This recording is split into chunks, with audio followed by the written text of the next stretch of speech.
hujan dan malam gelap, tapi aku tak bisa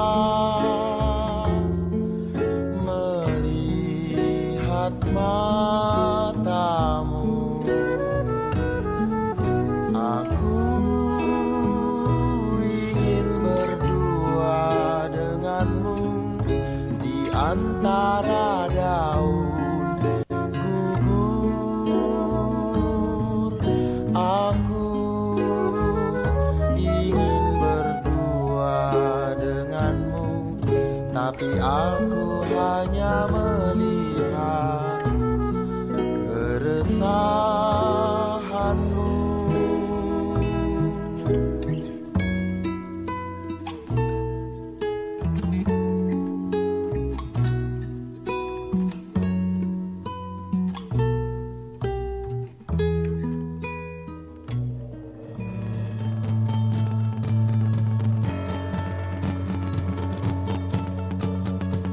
Institut Teknologi Nasional Yogyakarta merupakan salah satu lembaga pendidikan yang di bidang ilmu pengetahuan, teknologi, dan seni, khususnya dalam pengelolaan energi dan lingkungan berkelanjutan. ITN-nya memiliki beberapa fakultas dengan program studi unggulan, di antaranya Fakultas Teknologi Mineral dengan program studi Teknik Geologi dan Pertambangan, Fakultas Teknologi Industri dengan program studi Teknik Mesin dan Teknik Elektro, Fakultas Teknik Sipil dan Perencanaan dengan program studi Teknik Sipil dan Perencanaan Wilayah Kota, serta Fakultas Vokasi dengan program studi D3 Teknik Mesin dan D3 Elektronika. Dengan dukungan berbagai infrastruktur, fasilitas dan sistem layanan seperti ruang kelas yang nyaman, kampus lapangan, klinik, perpustakaan, fasilitas olahraga, serta fasilitas umum lainnya. ITN-nya selalu berupaya memberikan layanan terbaik untuk pembelajaran mahasiswanya. Selain itu, mahasiswa juga diberikan ajang untuk berkreasi melalui keorganisasian keilmuan, organisasi minat dan bakat, serta dukungan dalam berkompetisi baik di dalam maupun di luar kampus. ITN-nya juga selalu mengupayakan program beasiswa dan sarana pendidikan untuk mahasiswa, dari program beasiswa kampus, beasiswa pemerintah, hingga instansi swasta.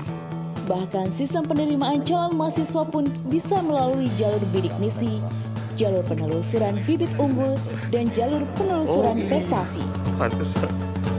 Semua program studi di ITN-nya memiliki prospek kerja yang sangat luas.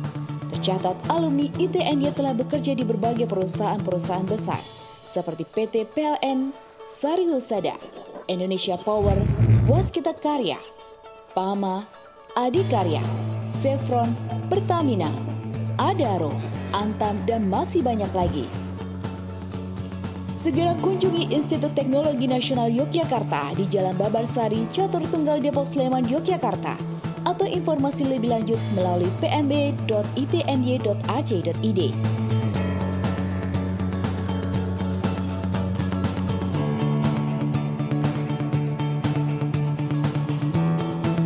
Institut Teknologi Nasional Yogyakarta, Technopreneur in Future Energy.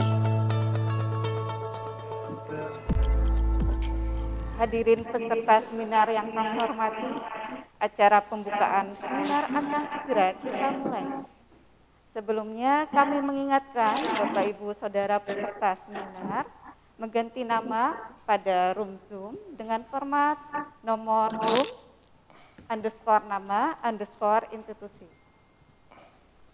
Baik, saya akan membacakan tata tertib acara seminar RT ke-16 tahun 2021, yaitu seluruh peserta seminar telah melakukan registrasi terlebih dahulu. Peserta seminar wajib mengisi kehadiran atau presensi ketika sesi pembukaan, kemudian juga pada sesi seminar paralel. Selanjutnya, peserta seminar diwajibkan berada pada Zoom room sampai dengan acara selesai. Format username pada aplikasi Zoom sebagai berikut: nomor room underscore nama underscore institusi. Contohnya adalah nomor room 1, 1_Rizky_ITNY.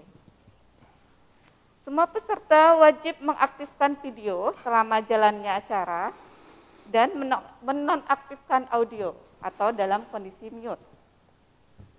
Peserta yang akan bertanya pada sesi keynote speaker atau sesi parallel session memberikan simbol raise hand atau bisa menuliskan pada chat room dengan menyebutkan nama dan asal institusi.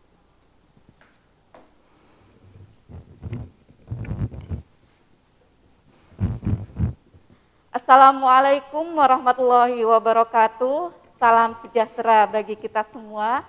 Puji syukur kehadirat Allah Subhanahu wa taala karena atas perkenannya kita semua dapat bertemu secara virtual pada acara Seminar Nasional RETI ke-16 tahun 2021. Selamat datang kami ucapkan kepada yang terhormat Rektor Institut Teknologi Nasional Yogyakarta, Bapak Dr. Insinyur Haji Irham MT. Kami ucapkan selamat datang kepada yang terhormat keynote speaker Seminar Nasional RETI ke-16, Ibu Dr. Ratna Kartikasari STMT. Kami ucapkan selamat datang kepada yang terhormat segenap wakil rektor, dekan, sekretaris dekan, kaprodi, dan dosen di lingkungan Institut Teknologi Nasional Yogyakarta, beserta tamu undangan yang berkenan hadir pada acara seminar kali ini. Dan tak lupa kami ucapkan selamat datang juga kepada pemakalah dan peserta yang telah hadir dalam acara Seminar Nasional Rekayasa Teknologi Industri dan Informasi ke-16 yang diselenggarakan pada hari ini, Selasa 9 November 2021, melalui aplikasi Zoom dengan mengusung tema memberdayakan dan mendorong masa depan berkelanjutan, peran teknopreneur dalam ranah penelitian di era new normal. Hadirin yang kami hormati, untuk mengawali acara, kita akan menyanyikan lagu Kebangsaan Indonesia Raya, dilanjutkan dengan Mars ITNY. Hadirin dimohon berdiri.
mahasiswa ITNY siap berdiri tegak memandang ke depan, berjalan hadap rintangan.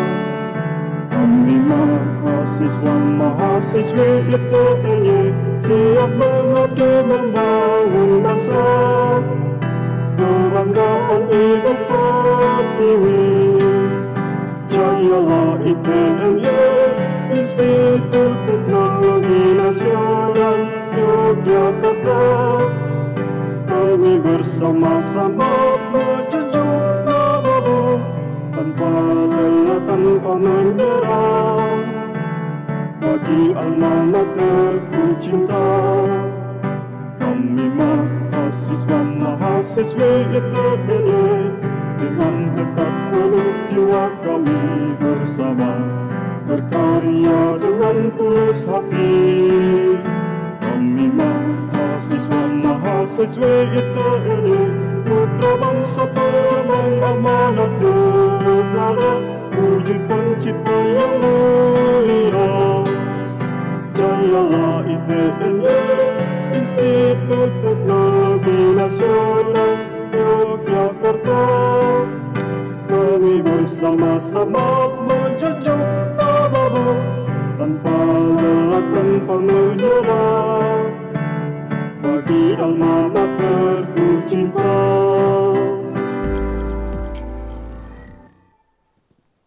Hadirin dipersilahkan duduk kembali. Baiklah, sebelum memulai acara, saya akan membacakan susunan acara pada hari ini, yaitu nanti akan diawali dengan pembukaan, kemudian dilanjutkan dengan sambutan-sambutan, dan langsung nanti kita akan menuju materi dari keynote speaker dan juga diskusi, dan acara akan diakhiri dengan pemberian penghargaan kepada 3 pemakalah dengan paper terbaik dan juga sesi foto bersama. Perkenalkan, saya Ani Apriani akan memandu acara ini sampai dengan selesai. Agar acara berjalan dengan lancar dan juga bermanfaat bagi peserta yang hadir, marilah bersama-sama kita memulai acara ini dengan berdoa. Berdoa menurut agama dan keyakinan masing-masing, dipersilakan.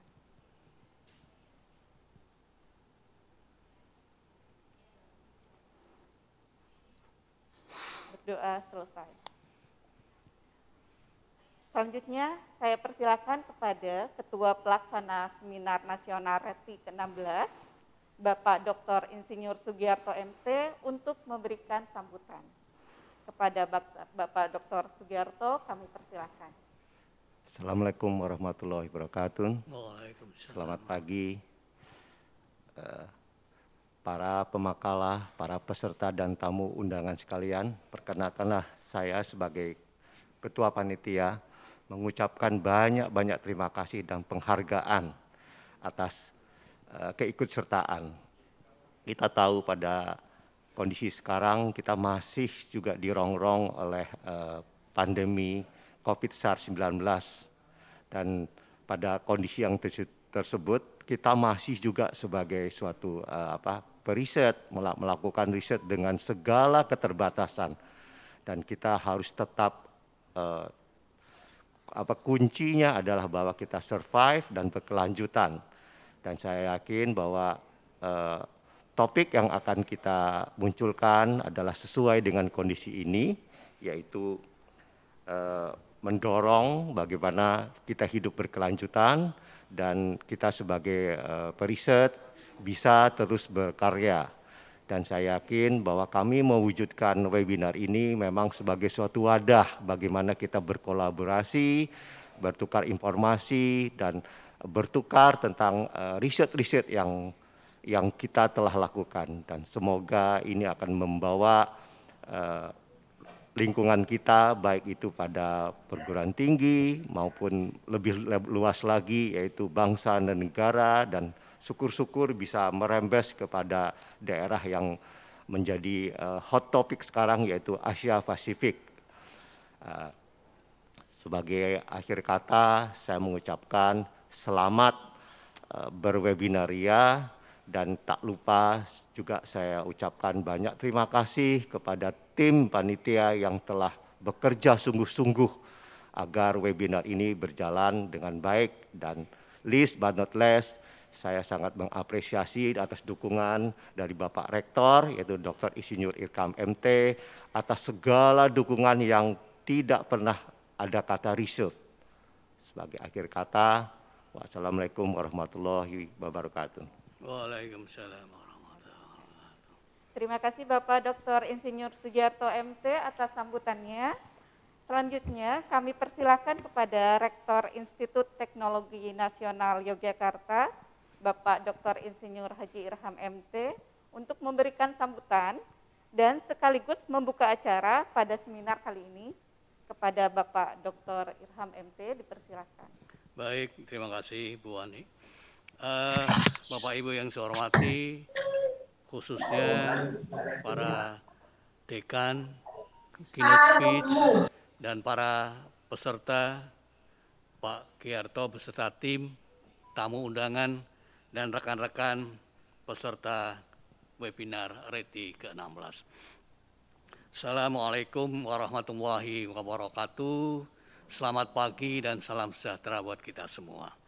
Bapak Ibu sekalian, pagi ini tiada kata yang paling utama kecuali kita ucapkan rasa syukur kita kepada Tuhan Yang Maha Esa, karena pagi ini kita masih diberi kesempatan untuk bisa menghadiri, mengikuti webinar RETI ke-16 di tengah-tengah wabah pandemi yang belum juga reda.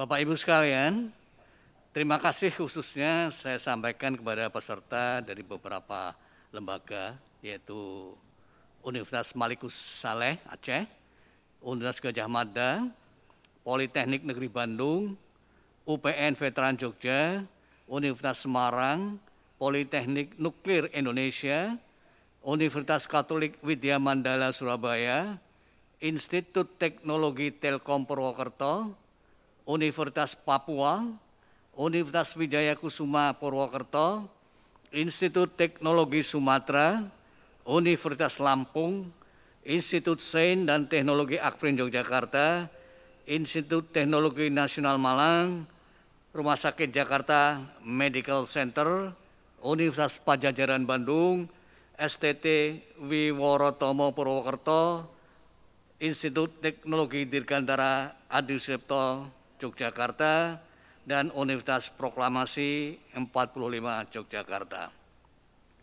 Bapak Ibu sekalian, kemajuan zaman dan teknologi yang bergerak demikian cepat, ya, itu membuat kita harus banyak saling tukar informasi, tukar riset, supaya kita tidak ketinggalan dengan perkembangan.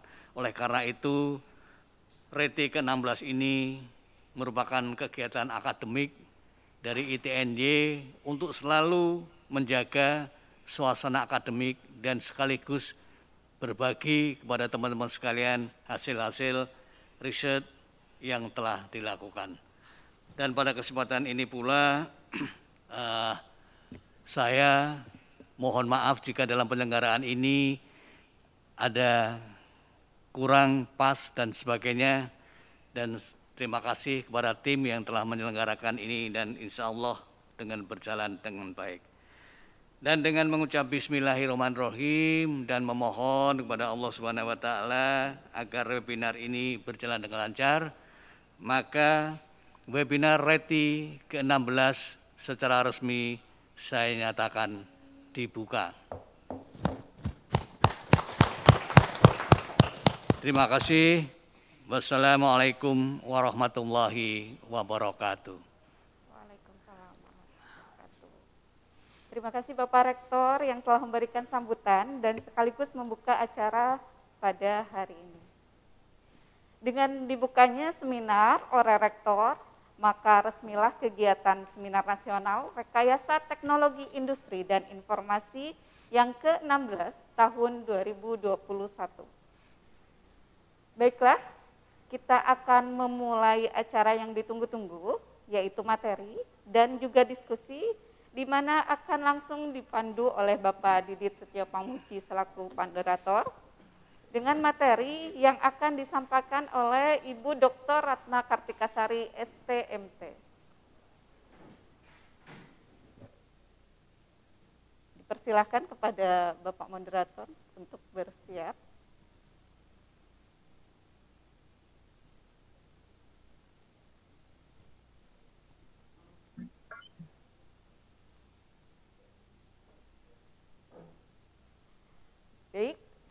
hadirin yang kami hormati, kita akan sapa terlebih dahulu Bapak Moderator dan juga Ibu dari keynote speaker kita hari ini. Selamat pagi Pak Didit, Assalamualaikum. Waalaikumsalam warahmatullahi wabarakatuh. Baik, audio dan video Pak Didit sebenarnya sudah dalam kondisi yang sangat baik. Dan selanjutnya kita akan sapa juga Ibu keynote speaker kita, Ibu Dr. Ratna Kartikasari. Selamat pagi Ibu. Selamat pagi Bu Ani. Apakah suara saya jelas terdengar? Ya, alhamdulillah Ibu sudah terdengar. Baik, Jelas alhamdulillah. ya? Oke, terima kasih. Baik. Alhamdulillah moderator dan keynote speaker sudah dalam jaringan yang bagus untuk dapat memberikan ilmunya pada kita semua. Untuk memulai acara materi yang akan disampaikan oleh keynote speaker, terlebih dahulu saya akan membacakan kurikulum vitae singkat dari moderator, yaitu Bapak Didit Setio Pamuji STM-Eng. Nama lengkap beliau adalah Bapak Didit Setio Pamuji STM-Eng. Beliau mengajar di program studi teknik mesin ITNY mulai tahun 2018. Lewat pendidikan beliau S1 dan S2 beliau selesaikan di Universitas Gadjah Mada. Kemudian sejak menjadi dosen tahun 2018, beliau beberapa kali penelitian melalui hibah internal dan juga hibah dari Dikti. Kemudian terlibat aktif dalam menuliskan publikasi baik di jurnal nasional maupun di jurnal internasional. Dan saat ini beliau juga menjadi profesional dalam bidang industri sebagai welding inspector pada PT Albo Mirai Indonesia dan Kise Laboratori pada PT Ditek Profesional Indonesia. Baiklah hadirin yang terhormat, langsung saja kita mulai acara inti dan kepada Bapak Didit Setio Pamuji STMT dipersilakan untuk memandu jalannya acara dan juga diskusi. Dipersilakan Pak Didit. Baik, bismillah. Terima kasih Bu Ani. Assalamualaikum warahmatullahi wabarakatuh. Selamat pagi dan salam sejahtera untuk kita semuanya. Apa kabar para peserta RETI yang ke-16? Saya harap semuanya dalam keadaan sehat dan siap untuk mengikuti diskusi kita yang luar biasa pada pagi hari ini. Saya ucapkan terima kasih bagi para peserta yang telah bergabung. Tadi saya dengar ada yang dari Aceh, bahkan juga ada yang dari Papua. Sungguh sangat luar biasa antusiasme dari para peserta. Pada pagi hari ini kita akan membahas topik yang sangat luar biasa, yaitu memberdayakan dan mendorong masa depan berkelanjutan, peran teknopreneur dalam ranah penelitian di era new normal. Para peserta RETI yang berbahagia, selama lebih dari 2 tahun kita telah bertahan dan beradaptasi dengan pandemi COVID-19. Tentunya dampak pandemi ini sangat dirasakan oleh pelaku ekonomi, pelaku industri, dan tidak lupa kita ya sebagai civitas akademik maupun para peneliti juga mengalami berbagai keterbatasan. Namun di sisi lain, isu mengenai transformasi digital, kemudian industri 4.0, turut mendorong kita untuk beradaptasi dan bisa memberikan kontribusi positif kita, berinovasi sehingga bisa menyelesaikan permasalahan bagi masyarakat yang terdampak maupun masyarakat yang membutuhkan. Nah, lantas pertanyaannya, apa saja peran yang bisa kita lakukan ya sebagai seorang teknopreneur di era new normal ini sebagai peneliti gitu ya. Kita akan kupas tuntas pagi ini bersama pembicara kita yang juga luar biasa. Beliau adalah Ibu Dr. Ratna Kartikasari STMT. Kata pepatah tak kenal maka tak sayang, maka izinkanlah saya selaku moderator untuk membacakan CV dari pemateri kita. Ibu Dr. Ratna Kartikasari STMT, beliau merupakan dosen tetap pada program studi teknik mesin. Jabatan akademik beliau adalah lektor kepala pada Fakultas Teknologi Industri Institut Teknologi Nasional Yogyakarta. Beliau memperoleh gelar sarjana pada jurusan Teknik Metalurgi Fakultas Teknik Universitas Indonesia. Kemudian untuk gelar magister dan doktor beliau dapatkan pada Departemen Teknik Mesin Universitas Gadjah Mada, Yogyakarta. Sudah sejak tahun 1994 sampai dengan sekarang beliau menjadi dosen dan tentu sudah banyak sekali bidang pendidikan, pengabdian, dan penelitian yang telah beliau aplikasikan. Beberapa di antaranya kita bisa menyimak di layar. Beliau telah mendapat berbagai macam penghargaan sebagai dosen berprestasi di tingkat Kopertis Wilayah 5 dan juga dosen terbaik di ITNY.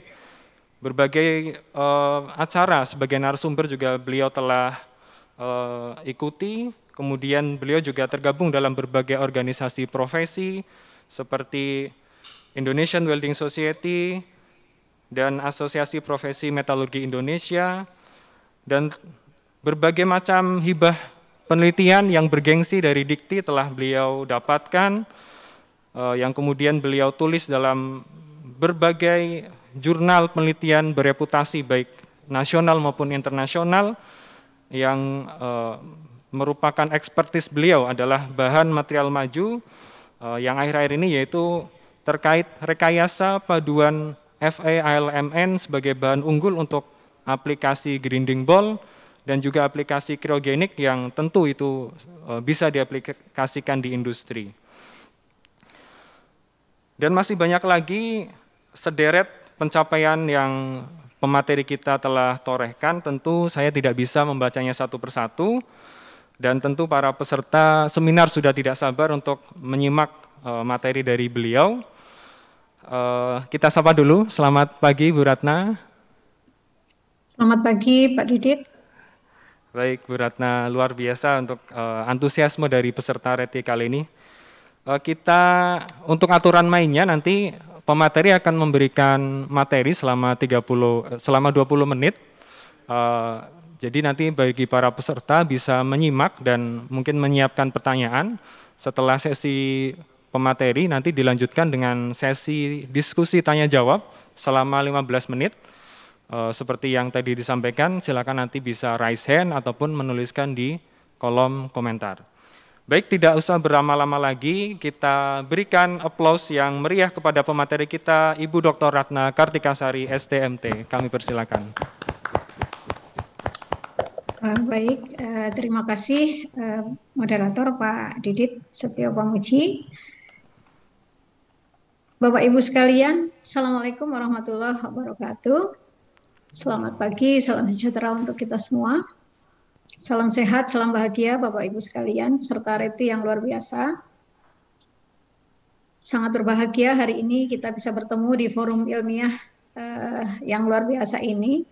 Seminar Nasional RETI ke-16, harapannya dari forum ini nanti akan memberikan sumbangsih langsung kepada perkembangan dan kemajuan bangsa dan negara Indonesia maupun kepada generasi penerus. Bapak Ibu sekalian, tidak panjang lebar, saya mohon izin untuk share screen, nggih.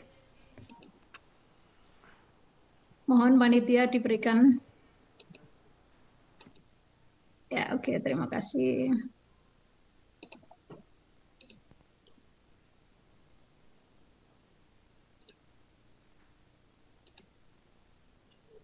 Baik, Bapak Ibu sekalian, langsung aja hari ini kita akan mencoba membahas topik kita hari ini, yaitu peran teknopreneur dalam ranah penelitian di era new normal. Bapak Ibu sekalian, topik ini sangat mendunia Bapak Ibu, tidak hanya di Indonesia tapi juga di seluruh dunia terkait dengan teknopreneur di lingkup perguruan tinggi.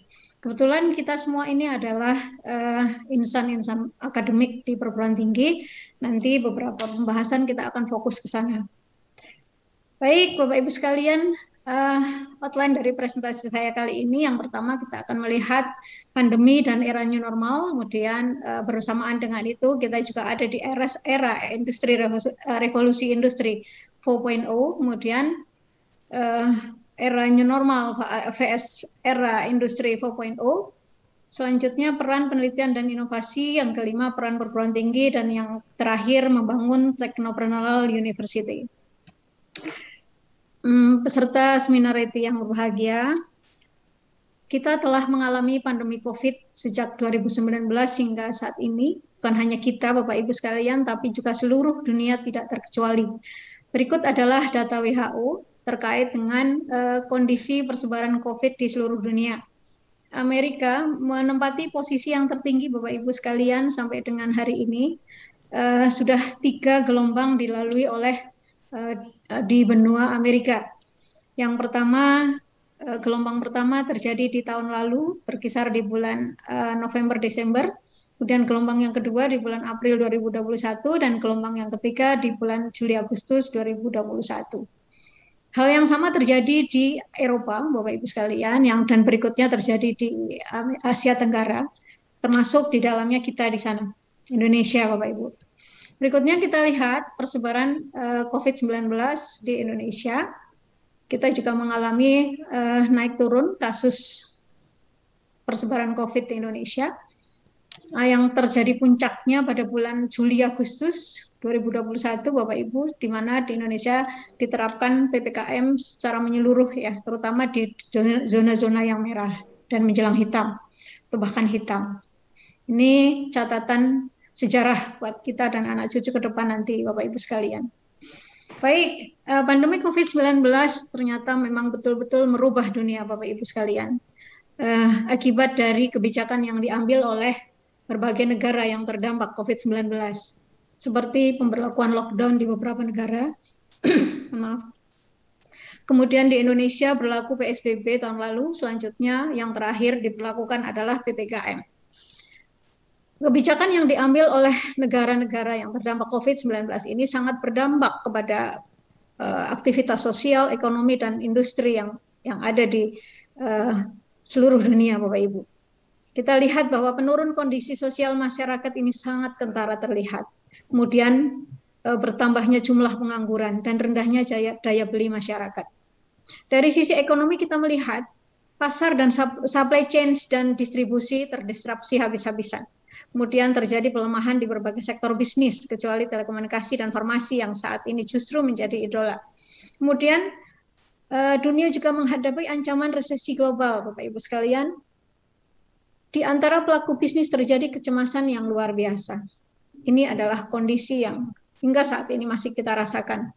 Walau perlahan dengan turunnya status di Indonesia, kita merasakan sudah mulai menggeliat, ya, keadaan ekonomi kita, namun masih jauh dari harapan kita, atau lebih atau jika kita bandingkan dari masa sebelum COVID itu masih belum memadai.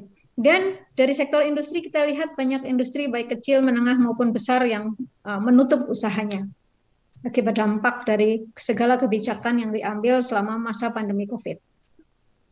Bapak Ibu sekalian, sebagai contoh, survei telah dilakukan oleh Lab Management dan Bisnis FEB Unpad pada bulan April-Mei 2020 terhadap UMKM di Jawa Barat. Hasilnya menunjukkan bahwa 47% UMKM berhenti beroperasi, Bapak Ibu. Luar biasa. Kemudian 85% UMKM mengalami penurunan pendapatan lebih dari 30%, 59% UMKM telah merumahkan lebih dari 30% pegawai untuk menekan biaya operasional, dan 81% UMKM mengalami masalah cash flow. Bapak Ibu sekalian, ini terjadi di bulan April-Mei 2020. Bapak Ibu sekalian bisa bayangkan apa yang terjadi setelah itu sampai dengan tahun 2021.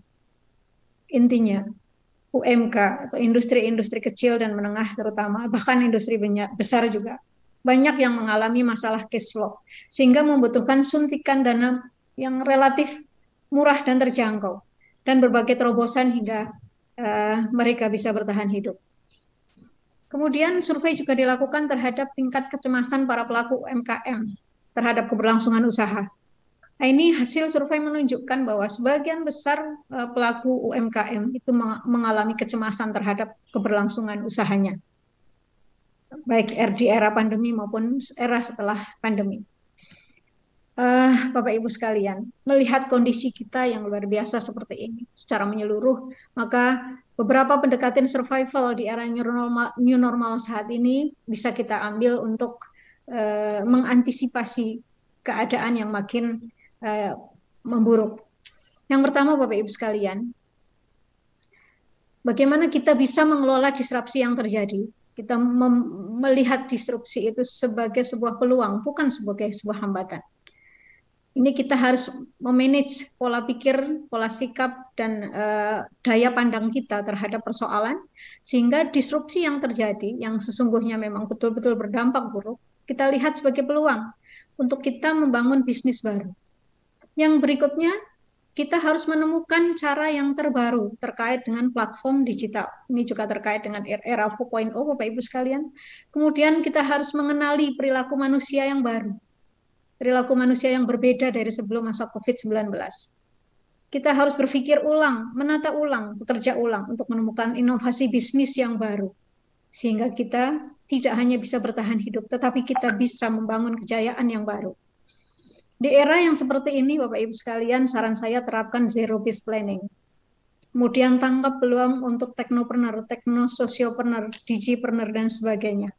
Bidang-bidang entrepreneur yang saat ini sedang diminati dan memang cocok dengan kondisi saat sekarang. Bapak Ibu, berkaitan dengan itu, kita juga sedang berada di era industri 4.0 sejak tahun 2018 hingga saat sekarang ini. Nah, kita pahami bahwa industri di era 4.0 ini menggabungkan teknologi otomatisasi dengan teknologi siber.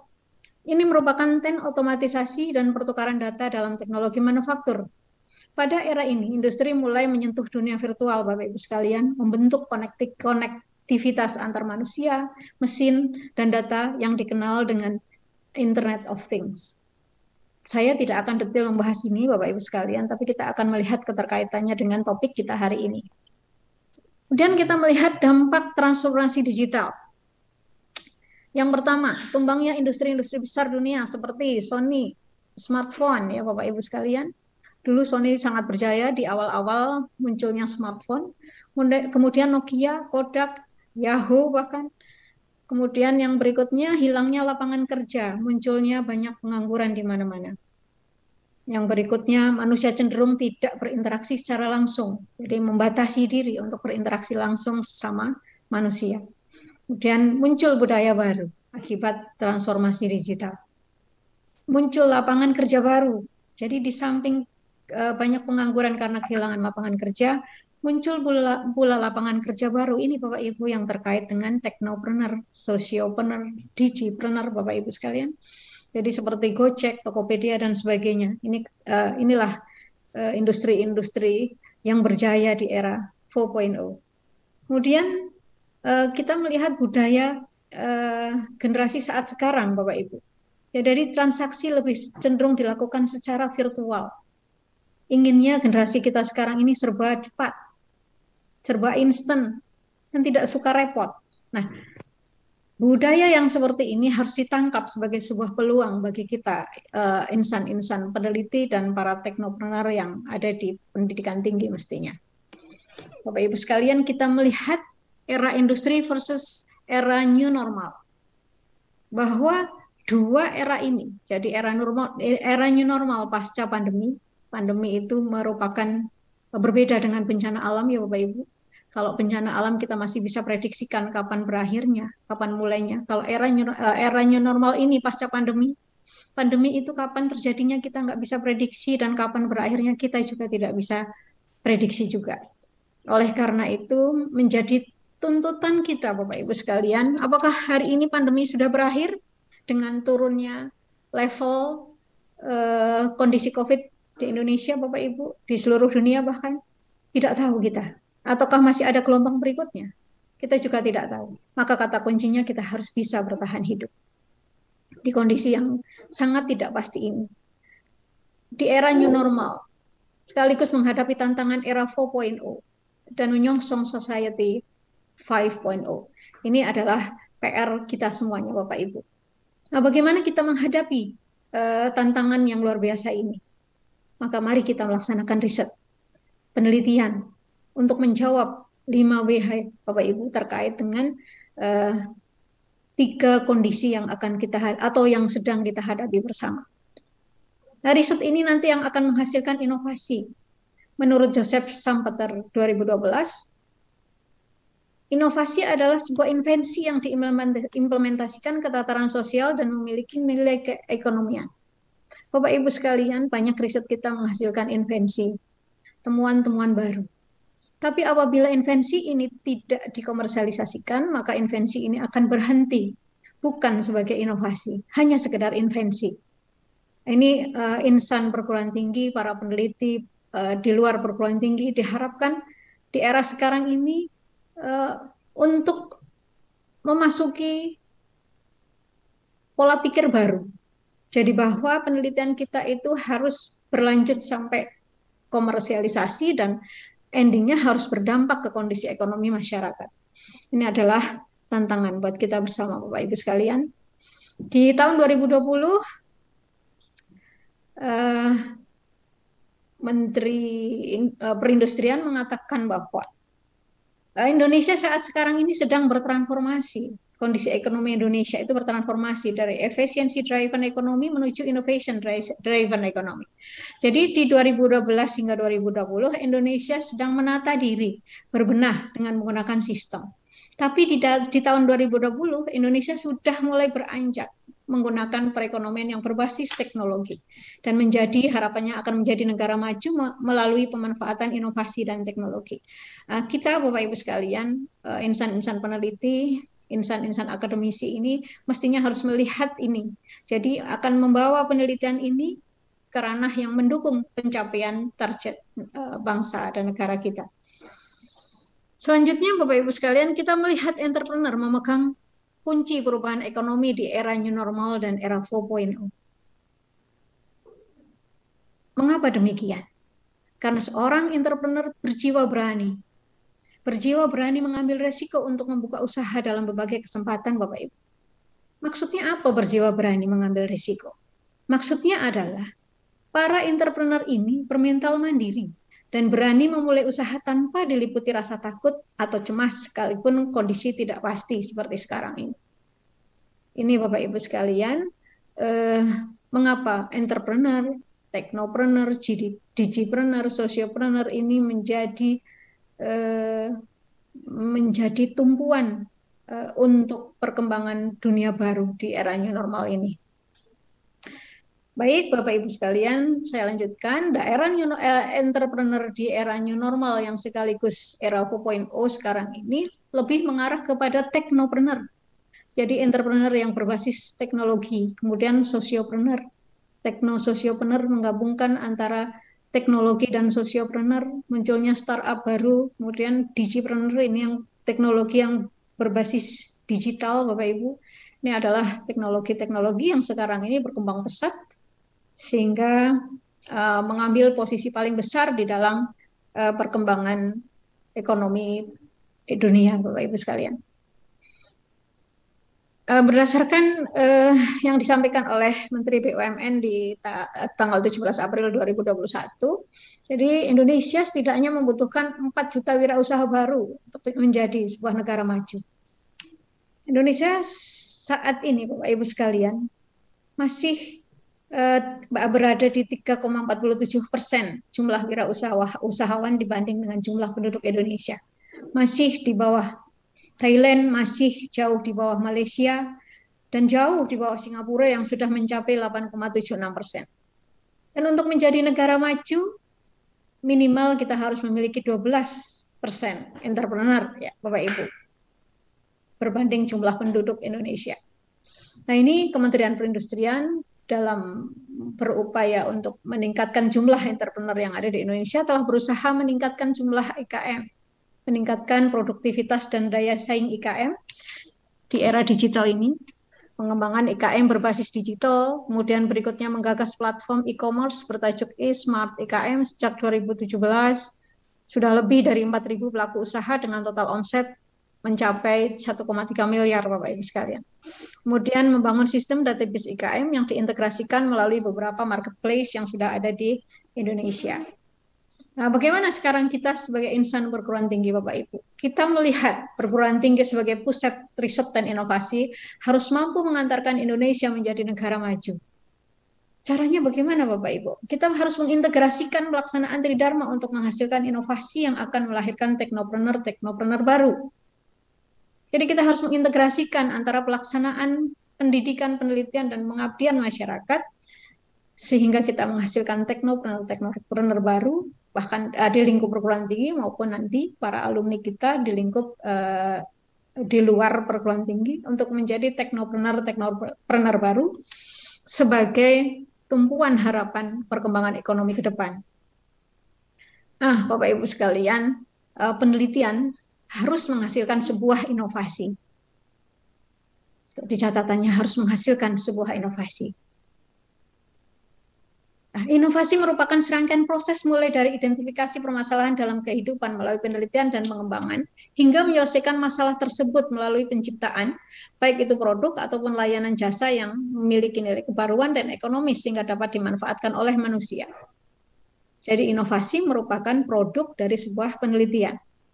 Maka untuk menghasilkan teknopreneur Bapak Ibu, karena teknopreneur adalah produk inovasi, maka untuk menghasilkan inovasi keniscayaannya adalah kita harus melakukan penelitian. Ini yang harus menjadi perhatian kita Bapak Ibu.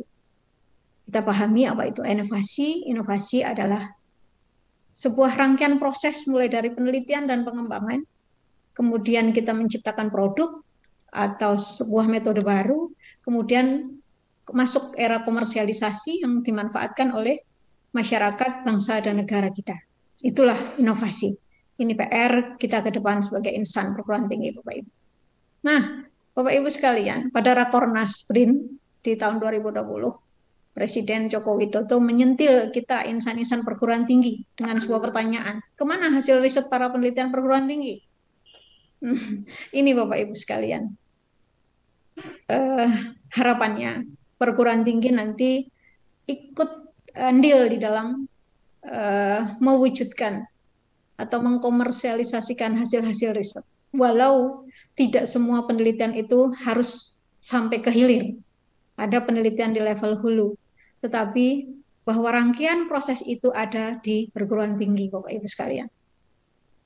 Jadi untuk menjawab pertanyaan Presiden, maka hilirisasi riset adalah sebuah keniscayaan. Bagaimana untuk sampai hilirisasi riset, Bapak Ibu? Maka yang harus kita kontrol adalah riset atau penelitian kita. Jadi luaran riset atau penelitian kita harus bermanfaat bagi masyarakat dan memiliki nilai ekonomi. Itu satu.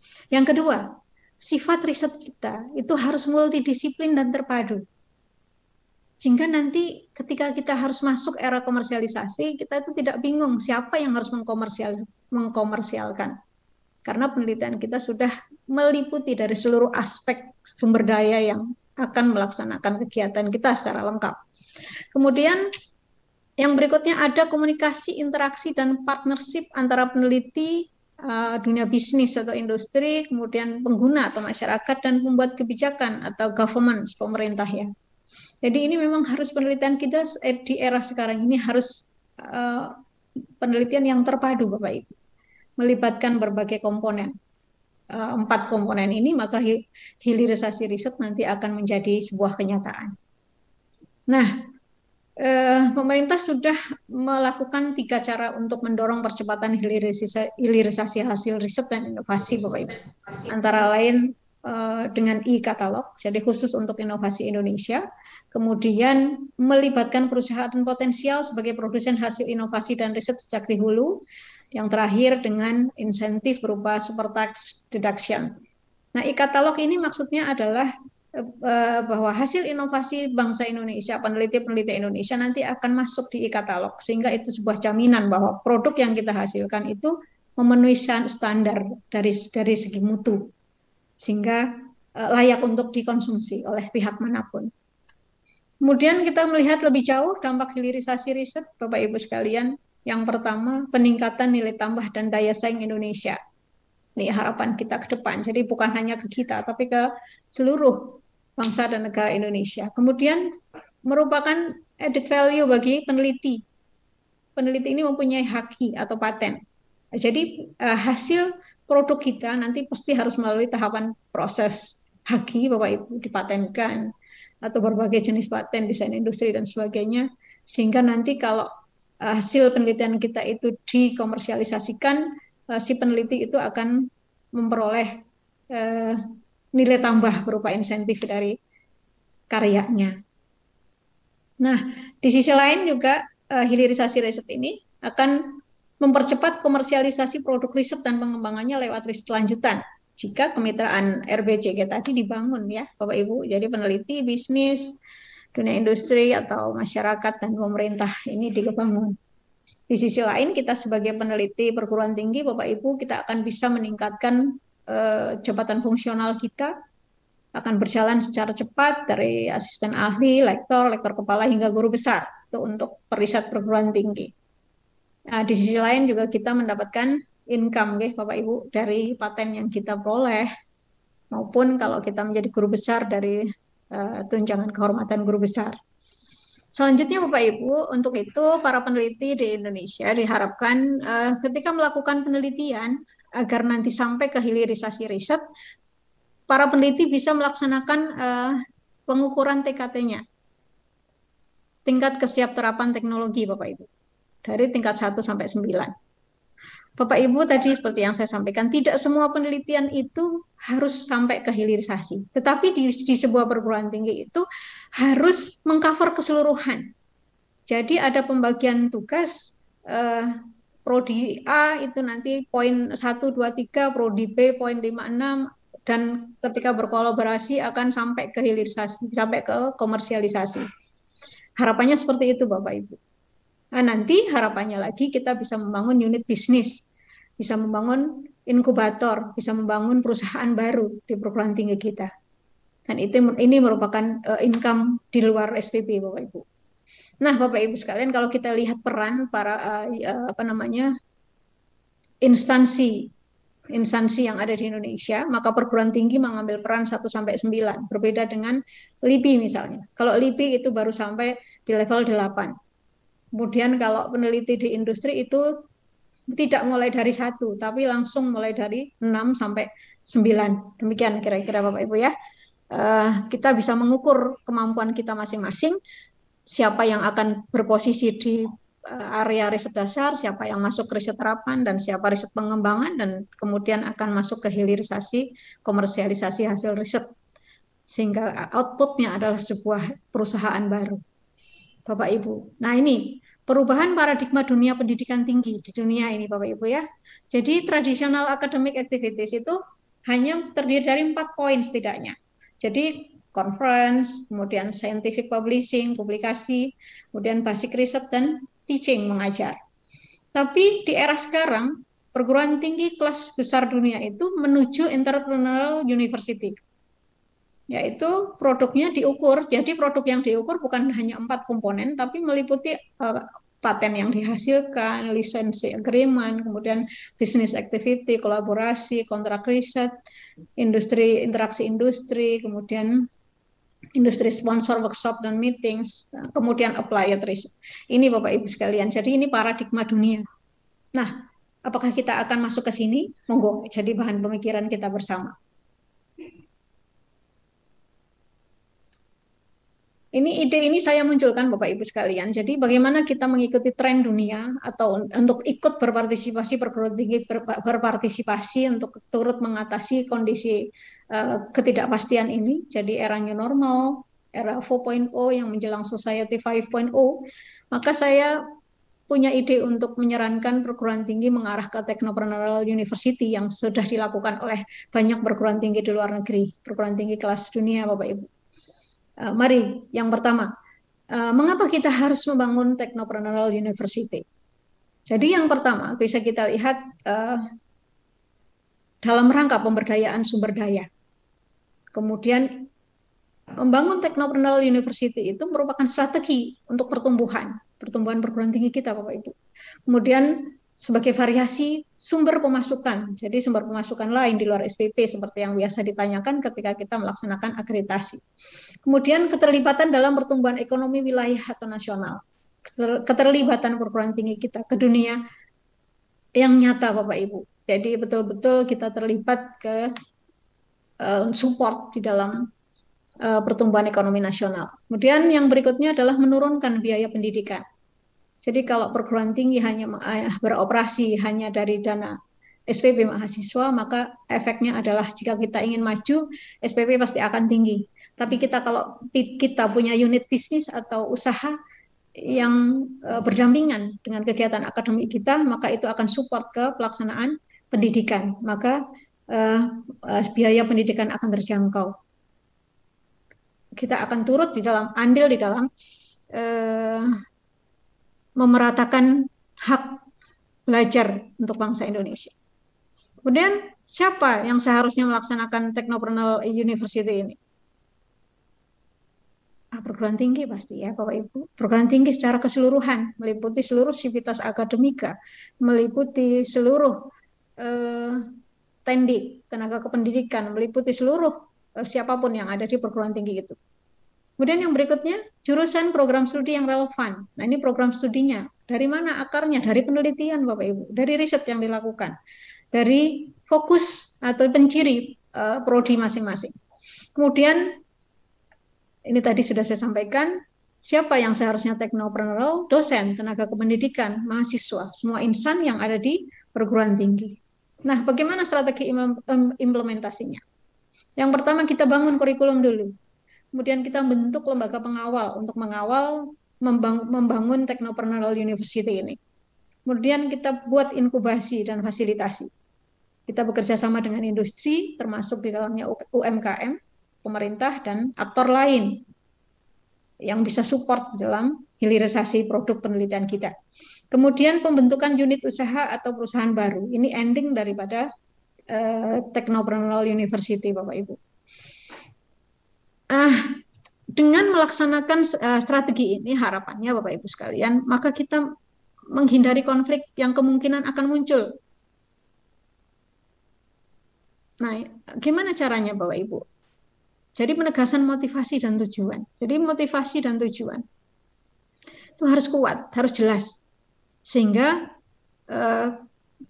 dalam sebuah implementasi kebijakan itu seringkali kita menghadapi konflik internal di lingkup perguruan tinggi sendiri. Nah, untuk mengatasi itu Bapak Ibu, maka memang sinergitas antara seluruh unit di perguruan tinggi itu menjadi keniscayaan. Sehingga kemungkinan potensi konflik itu bisa kita atasi dengan menguatkan tadi motivasi dan tujuan. Kemudian yang berikutnya dengan pemberian ruang lingkup untuk variasi preferensi Bapak Ibu. Inilah Technopreneur University. Kemudian fasilitasi akselerasi dan hilirisasi inovasi. Strategi perguruan tinggi Bapak Ibu sekalian untuk mencapai Technopreneur University, yang pertama menjalankan semua misi yang disepakati. Menjalankan perguruan tinggi secara inovatif, mendesain pembelajaran untuk mengungkit semangat entrepreneurial, meningkatkan kualitas riset, memfasilitasi inkubasi, ide, dan perintisan bisnis, menjalin kerjasama resiprokal dengan industri dan pemerintah, juga aktor lain. Nah, endingnya Bapak Ibu harapannya nanti terjadi harmonisasi, penghindaran konflik misi yang kita laksanakan. Terjadinya pertumbuhan kualitas perguruan tinggi kita. Kemudian lulusan dengan semangat entrepreneurial yang tinggi, yang kreatif dan inovatif, sehingga turut serta di dalam meningkatkan perekonomian bangsa dan negara. Kemudian riset lain yang relevan. Jadi dari riset kita akan memperoleh topik riset baru, riset yang terus dikembangkan, sehingga kita akan kaya dengan paten, hak cipta. Kita akan membangun bisnis rintisan dan perusahaan baru. Dan dari semua itu kita membangun kerjasama yang saling menguntungkan. Jadi ya, baik di lingkup internal dan eksternal maupun dengan pemerintah. Baik Bapak Ibu sekalian, saya rasa itu yang bisa saya sampaikan secara lengkap sudah saya sampaikan Bapak Ibu. Terima kasih atas kerjasamanya. Mari kita bersama-sama membangun wawasan baru, pola pikir baru, mencari solusi yang terbaik untuk mengatasi era yang sekarang ini sedang kita alami bersama. Era ketidakpastian akibat pasca pandemi, akibat era 4.0 menjelang society 5.0. Selanjutnya waktu saya kembalikan ke moderator. Terima kasih atas perhatiannya. Assalamualaikum warahmatullahi wabarakatuh. Baik, terima kasih dan kami ucapkan luar biasa sekali bagi Bu Ratna atas pemaparan materinya. Tadi telah kita dengarkan bersama mengenai overview kondisi kita sekarang ini, ada pandemi, kemudian kita harus beradaptasi dengan new normal, dan juga isu mengenai transformasi digital dan industri 4.0, sehingga menuntut kita ya sebagai civitas akademik maupun peneliti untuk bisa mengurangi gap gitu ya antara penelitian yang mungkin sudah dihasilkan dengan produknya, yaitu berupa produk yang bisa dikomersialisasi. Nah, gap itu bisa tadi disampaikan bisa kita perkecil dengan cara hilirisasi riset ya, salah satu poin kunci yang bisa kita dapatkan tadi ya.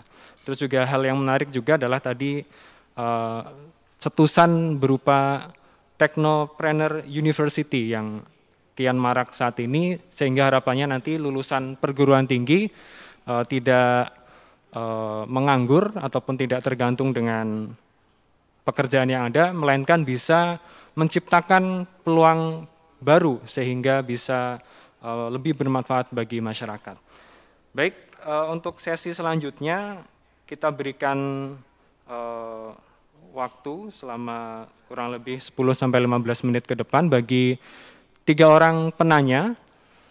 Silakan bagi peserta sekalian bisa raise hand ataupun menyampaikan pertanyaannya di kolom komentar.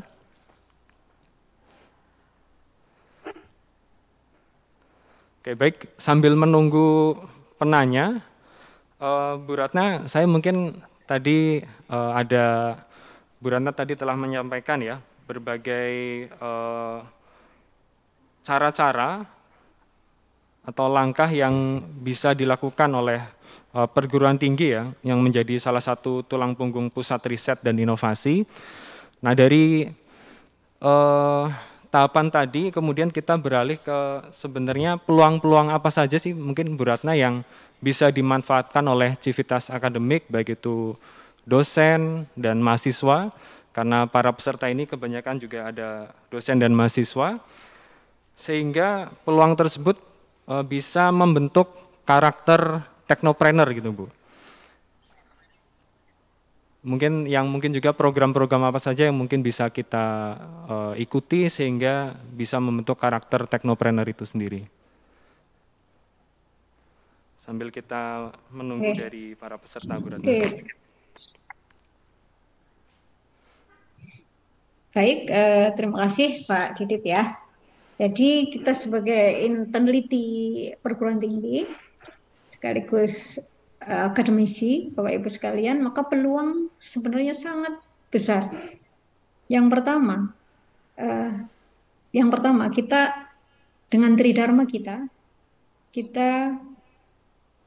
dalam pelaksanaan tridharma kita tidak lepas dengan membangun kolaborasi, Bapak Ibu sekalian ya. Kita membangun kolaborasi dengan yang pertama industri, yang kedua UMKM, yang ketiga dengan wilayah, desa, kecamatan, kabupaten. Itu adalah sebuah cara kita untuk hilirisasi riset. Kita mengambil topik riset yang nanti akan langsung diimplementasikan bagi masyarakat. Itu jika kita langsung membidik komersialisasi. Tidak semua prodi di sebuah perguruan tinggi atau tidak semua bidang kita itu memang bisa untuk sampai ke hilirisasi. Itu juga tidak menutup kemungkinan untuk mensupport hilirisasi Bapak Ibu. Sehingga kalau kita lihat tadi ada level 1 sampai 9 TKT, maka kita bagi-bagi tugas di situ ya. Jadi misalnya untuk sampai ke level hilirisasi kita perlu nih untuk modifikasi rumus-rumus kimia, fisika, matematika itu. Nah, ini kita bagi tugas dengan rekan-rekan kita yang dari MIPA misalnya. Kemudian nanti kita akan memanfaatkan hasil penelitiannya untuk untuk sampai ke produk, ke proses produk. Nah, nanti kita memanfaatkan kelihayan para teman-teman yang ada di sosial ekonomi itu untuk sampai ke hilirisasi riset, untuk komersialisasi, untuk marketing, hingga sampai kita bisa mendirikan perusahaan baru. Ini kata kuncinya kita harus membangun kolaborasi ya Pak Didit ya. Jadi memang yang namanya kolaborasi itu sebuah keniscayaan saat sekarang. Kita nggak bisa jalan sendiri. Kalau kita jalan sendiri rasanya kita sudah luar biasa nih. Bagus banget penelitian kita. Dan secara internasional masuk di jurnal internasional. Tapi bagaimana kemampuan sekeliling kita, lingkungan kita, masyarakat kita, negara kita bahkan terhadap riset kita. Contoh riset saya secara internasional bagus banget itu. Untuk membidik jurnal Q1, Q2 itu peluangnya besar. Tapi bagaimana peluang untuk implementasi? Karena ini hasil riset saya itu nanti masuk ranahnya adalah sebuah industri baja nasional. Bisa enggak? Nah ini juga yang tadi catatan bahwa tidak semua riset itu harus sampai ke hilirisasi. Monggo kita bagi-bagi peran, bagi-bagi tugas di situ. Jadi tidak semua juga harus berbondong-bondong masuk TTG semua, enggak lengkap nanti dunia ini ya, dan enggak akan tercapai itu kesejahteraan yang diidam-idamkan. Karena dampingannya adalah kemajuan teknologi. Kemajuan teknologi harus dimulai dari riset dasar yang unggul dulu. Baru kemudian dilanjutkan dengan riset terapan dan pengembangan hingga sampai ke komersialisasi. Mungkin itu dulu Pak Didit nggih? Baik Bu. Baik Bu Ratna. Sembari menunggu. Kemudian mungkin karena peserta kita ini juga beberapa dari kalangan mahasiswa Bu, yang mereka juga istilahnya itu baik mahasiswa S1 maupun S2 yang mungkin kita sebut sebagai peneliti pemula gitu ya, atau peneliti yang masih belajar untuk menghasilkan publikasi gitu ya, ataupun produk yang bisa dimanfaatkan. Pesan-pesan bagi para mahasiswa ataupun peneliti pemula ini agar mereka bisa menghasilkan produk yang bisa bermanfaat untuk masyarakat itu seperti apa Bu? Mungkin pesan-pesan bagi para mahasiswa ataupun meningkatkan karakter teknopreneurnya itu seperti apa Bu? Baik, terima kasih Pak Didit. Kita melihat bahwa segala sesuatu harus melalui proses. Nggak bisa ujuk-ujuk gitu ya. Tiba-tiba seorang mahasiswa bisa jadi teknopreneur yang handal. Itu nggak bisa. Semuanya harus berproses. Yang pertama bisa dilakukan adalah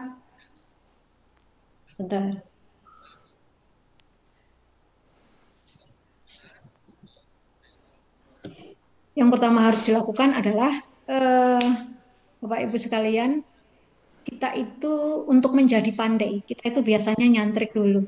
Kita membangun track record, membangun pengalaman. Maka dosen muda itu bisa tuh nyantrik ke dosen yang senior. Dosen yang sudah dipandang, oh dia bisa menghasilkan inovasi yang lebih. Nggak harus di dalam perguruan tinggi, tapi kita juga bisa berkolaborasi dengan perguruan tinggi lain. Itu di level perguruan tinggi. Kemudian berkolaborasi dengan siapa lagi? Dengan rekan-rekan peneliti yang ada di luar lembaga pendidikan, seperti misalnya LIPI, BBBT, LAPAN, itu ya. Kita bisa berkolaborasi dengan rekan-rekan peneliti yang ada di sana. Kita bisa support, dan endingnya ketika kita sudah memiliki pengalaman yang banyak, maka sangat mungkin kita menemukan ide-ide baru dari situ.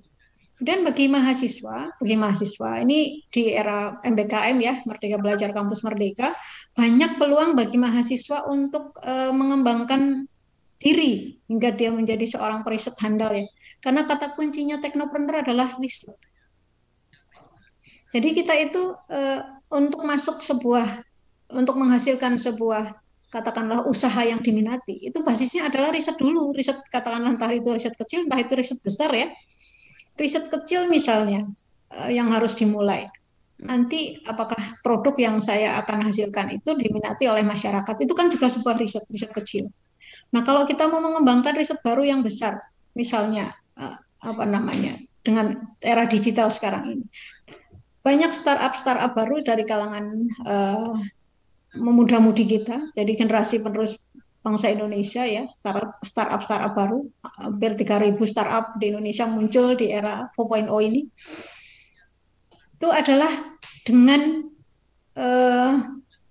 peduli. Kalau saya selalu menyarankan ke para mahasiswa itu untuk peduli. Jadi inovasi itu berbasis problem untuk mahasiswa terutama ya. Jadi inovasi berbasis problem. Jadi kita melihat sekeliling kita, oh ada problem itu. Nah kita berpikir di situ. Oh saya bisa memberikan solusi apa nih untuk permasalahan yang ada di RT-ku, yang ada di itu UMKM sebelah rumahku itu ada permasalahan kok nggak laku jual ya, ada inovasi apa. Nah berbasis seperti itu yang bisa dilakukan oleh para mahasiswa ya. Jadi untuk mengembangkan diri itu memang kata kuncinya adalah peduli. Ketika kita peduli, ide akan muncul. Ide itu akan muncul, kemudian setelah ide muncul, nah mengembangkan ide nanti harus berkolaborasi Bapak Ibu sekalian ya. Pak Didi terutama. Ini harus kolaborasi kata kuncinya.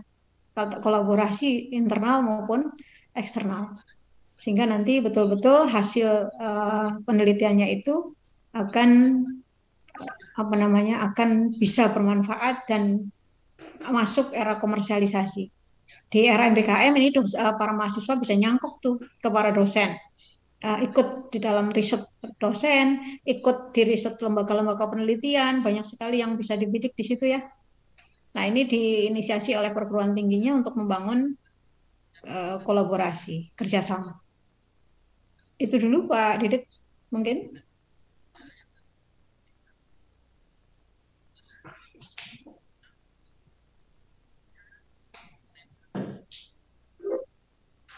Oh ya, mohon maaf. Ini ada pertanyaan Ibu di kolom chat nih dari Bapak Yadi Yunus dari Poltek Nuklir. Pada suatu perguruan tinggi itu kadang-kadang masih terjadi ego sektoral dalam melaksanakan kegiatan suatu organisasi PT. Nah untuk itu bagaimana agar seluruh civitas akademika bisa saling kompak, sinergis sehingga pembentukan teknopreneur bisa tercapai. Ini dari Pak Yadi Yunus. Kemudian mungkin sekalian nih dari... Sebentar Pak Didit, ini saya ada masalah baterainya mau habis. Bagaimana, Bu Ratna? Oke, monggo. Ini baterainya kok mau habis, saya enggak. Oh, baik. Ya, Dan ini oke, sambil baik, monggo. Saya bacakan juga untuk... Monggo diulangi lagi tadi. Ya, ini di kolom chat sudah ada dua penanya dari Pak Yadi Yunus tadi dari Poltek Nuklir Indonesia. Intinya adalah bagaimana agar seluruh civitas akademik itu bisa saling kompak, sinergis sehingga pembentukan teknopreneur itu bisa tercapai. Nah, kemudian yang kedua mungkin sekalian ini dari Ibu Fatimah dari ITNY. Apakah kita sebagai peneliti harus berarah yang komersil atau berorientasi komersil mungkin seperti itu ya, bisa tidak ke arah sosial terlebih dahulu dan bagaimana cara kita sekaligus dosen mengajak mahasiswa terlibat atau tertarik. Nah itu dari Ibu Fatimah. Bu baik Ratna. Pak Didit, yang pertama saya jawab Saya jawab dari Pak Yadi Yunus dari Yadi Poltek tadi Nuklir. ya. Pak Yadi Yunus dari Institut Teknologi Nuklir. Terima kasih Pak Yadi atas pertanyaannya. Jadi kita mempunyai PR yang sama, bagaimana kita membangun teknopreneur di perguruan tinggi kita Pak Yadi ya. Jadi memang bukan hal yang mudah Pak Yadi dan rekan-rekan sekalian. Membangun teknopreneur, menyamakan visi, menyamakan persepsi itu bukan hal yang mudah. Tapi memang harus dimulai dengan bagaimana kita duduk bersama, kita bedah visi perguruan tinggi dulu, kita bedah visi perguruan tinggi, setelah kita memiliki satu persepsi, kemudian kita terjemahkan di dalam misi. Nah ini memang harus paham Bapak Ibu sekalian ya, harus paham. Ini untuk meminimalisasi konflik. Nah setelah sudah sepaham, kita akan secara lahir dan batin akan totality terlibat di dalam pembangunan teknopreneur kita. Jadi kalau itu tidak dimulai dari akar permasalahan, jadi induknya kan visi kita, jadi visi perguruan tinggi. Kalau tidak dimulai dari situ, memang potensi konfliknya sangat besar. Ini berdasarkan pengalaman seperti itu. Maka memang seluruh komponen yang ada di perguruan tinggi duduk bersama dulu, saya rasa begitu, ya.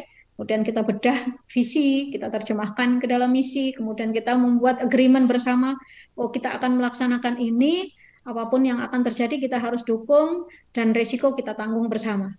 Saya rasa seperti itu ininya, Pak Yadi, ya, yang mungkin bisa dilakukan.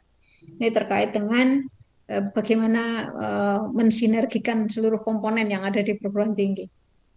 Kemudian yang berikutnya tadi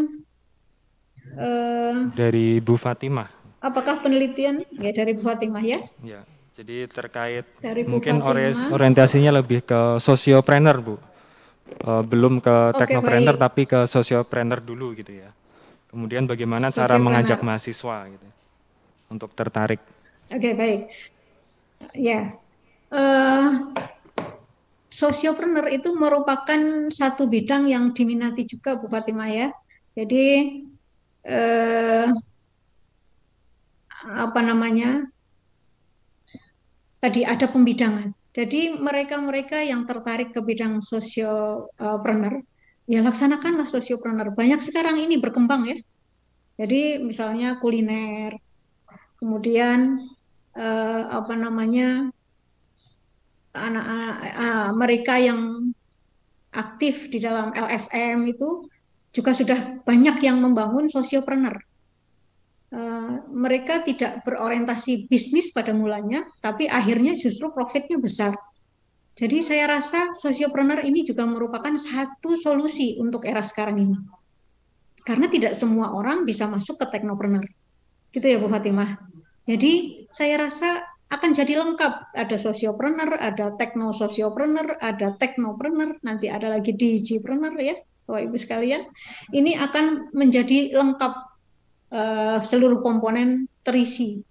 Jadi tidak usah khawatir Bapak Ibu yang mungkin belum sampai ke teknopreneur, sosiopreneur saya rasa sudah banyak contohnya, ya, startup baru yang muncul ini basisnya adalah sosiopreneur.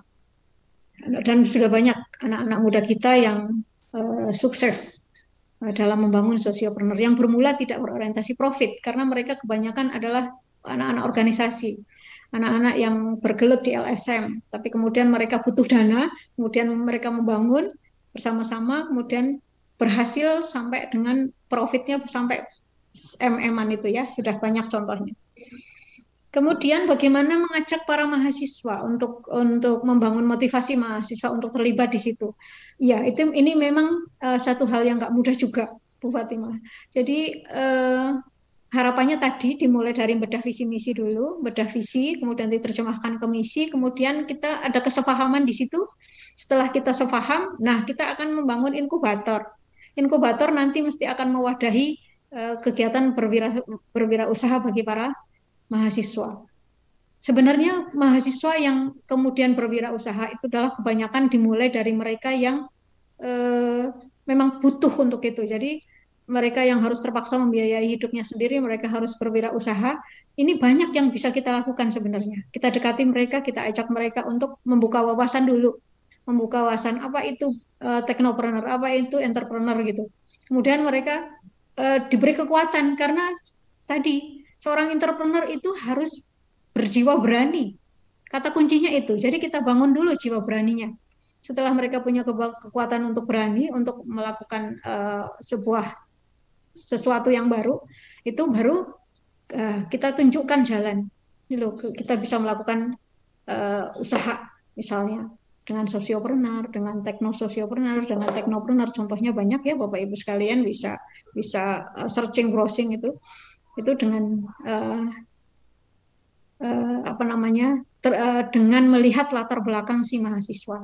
Itu satu. Yang kedua, bagi mahasiswa-mahasiswa yang memang punya pengalaman punya latar belakang bisnis. Ini juga peluangnya bisa diajak untuk bisnis. Jadi mereka yang berasal dari keluarga-keluarga pebisnis itu biasanya mereka itu punya jiwa wirausaha yang besar. Nah ini bahkan sekarang ini tren mahasiswa yang berwirausaha banyak sekali. Yang kadang-kadang sampai lupa dengan kuliahnya itu ya, Bapak Ibu sekalian. Itu memang pendekatannya kalau menurut saya person to person. Itu akan lebih mudah. Kalau bagi dosen kita, sebenarnya dosen mata kuliah apapun, kita bisa menyisipkan cerita kita atau ajakan kita dengan hati tentunya, dengan hati kepada mahasiswa hingga itu akan menjadi daya pikat sendiri bagi mahasiswa. Karena yang penting adalah membangun jiwanya dulu. Jiwa entrepreneurnya dibangun dulu. Setelah jiwanya terbangun, maka kemudian action-nya itu insya Allah mudah biasanya seperti itu. Mungkin gitu ya Pak Didit dan Bu Fatimah. Terima kasih. Baik, terima kasih para penanya, Pak Yunus dan Bu Fatimah serta Bu Ratna atas tanggapannya. Sungguh luar biasa sekali diskusi kita pada pagi hari ini, namun karena keterbatasan waktu sehingga kita tidak bisa berlama-lama ya. Kita harus beranjak ke sesi berikutnya. Jadi beberapa hal yang mungkin tadi setelah kita dapatkan, kita ada strategi di era new normal adalah menjadi teknopreneur yang berbasis inovasi hasil riset yang terintegrasi dengan Tridharma perguruan tinggi. Dan beberapa poin-poinnya tadi sudah dikupas tuntas oleh Bu Ratna dengan sangat luar biasa. Baik, kita cukupkan ya para peserta pemakalah RETI untuk sesi seminar pada pagi hari ini. Kita berikan aplaus yang meriah kepada pembicara kita. Terima kasih Bu Ratna atas pemaparan materinya. Salam sehat selalu. Sebelum menutup acara ini, saya ada pantun. Saat liburan ke Jogja, jangan lupa beli bakpia. Cukup sekian diskusi kita. Semoga bermanfaat untuk kita semua. Dari saya cukupkan. Kurang lebihnya mohon maaf. Assalamualaikum warahmatullahi wabarakatuh. Waalaikumsalam warahmatullahi wabarakatuh. Saya kembalikan lagi ke Bu Ani. Terima kasih.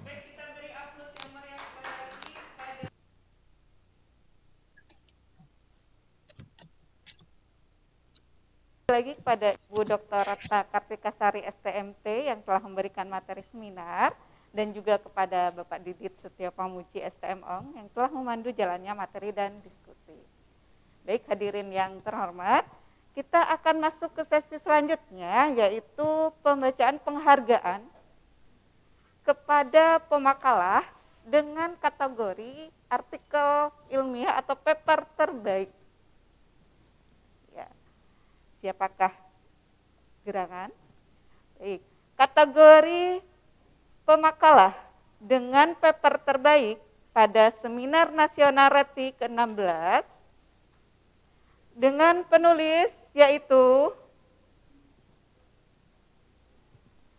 Arda Raharja Lukita Budi, Bowo Yuli Prasetyo, M. Pasa Nur Haris, Dimas Alif Fadil dengan judul Perancangan Sistem Breed Calling pada Showcase dan Kabin Hidroponik untuk Tanaman Kangkung dari jurusan Teknik Refrigerasi dan Tata Udara Politeknik Negeri Bandung. Selanjutnya, pemakalah dengan kategori paper terbaik yaitu dengan penulis Monika Megita Veronica Asa Dianto Isnawan dengan judul Evaluation of Geothermal Reservoir Condition Based on Geochemical Data of Production Wells in LX Geothermal Field Sulawesi. Dari program studi Teknik Geologi Institut Teknologi Nasional Yogyakarta. Selanjutnya yang ketiga, urutan ketiga dengan penulis Satria Fitri, Teddy Agung C, Barlian Dwi Nagara, dan Muhammad Iqbal Ansori dengan judul Analisis Sensitivitas pada Pemodelan Air Tanah menggunakan metode finite difference pada kondisi steady state di Kabupaten Bantul, Provinsi Yogyakarta dari Magister Teknik Pertambangan UPN Veteran Yogyakarta.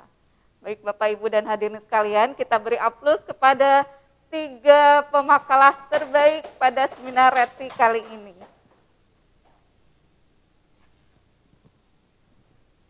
Dengan berakhirnya pembacaan 3 pemakalah terbaik tadi, menandai bahwa acara pada sesi materi dan keynote speaker akan segera berakhir.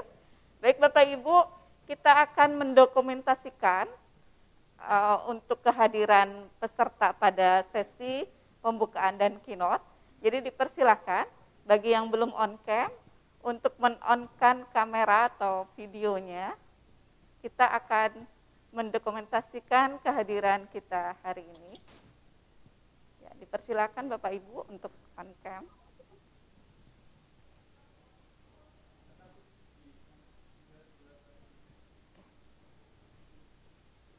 Baik, sudah. Kemudian karena ini ada beberapa slide ya Bapak Ibu, jadi dipertahankan senyumnya. Ya, oke, kita akan mulai. Silakan 1, 2, 3, dipersilakan kepada tim.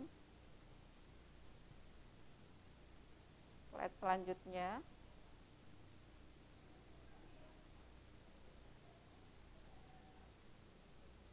Tahan ya Bapak Ibu dengan senyumnya. Oke.